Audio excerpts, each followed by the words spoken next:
Obunachilar videosini qo'ydim. Albatta ko'ringlar. Effektini ham ko'rsatdim. Bu bilan nima demoqchiman? Bir ikkita blogerlar bor, bir mahsulot topib chiqadi, mana zo'r narsa deydi. Xalq bo'lishi bloger aytdi, kattaroq bloger ekan, zo'r ekan deydi-da oladi. Qiziqinglar, sinab ko'ringlar, nima pul to'laydiganlaringizni bilinglar. Shunchaki pulni otmanglar. Nima demoqchiman? Radar temasi, pulut temasi, video registrator temasi, chexol temasi bitta zo'r bloger chiqadi. Mana bu deydi, haqiqatan zo'r deydi. Nima ishonasizlar?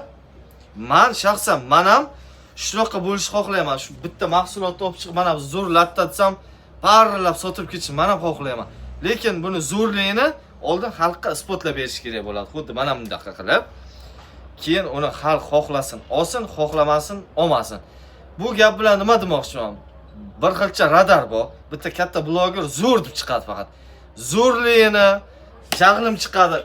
Zo'rligini ko'raylik. Bitta musor radar bilan bo'lsa ham ishlatib zo'rligini isbotlab beringlar. Iltimos. Nima uchun? Buni qilyapsan. Men radar proshivka qilaman. Men tushunaman, shuni mutaxassisman radarda. Qayerdagi bir klient keladi, tushunmaydigan, qo'pol qilib aytganga, boyakini ham tushunmaydigan odam keladi-da, menga radardan dars o'tadi. Ko'rsanglar, zo'r deyotgan radarlaringni men proshivka qilaman, tushunaman.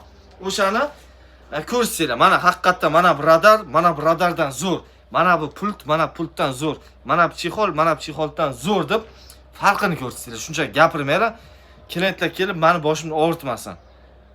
Qizish ketganmi? Sog' bo'lasizlar.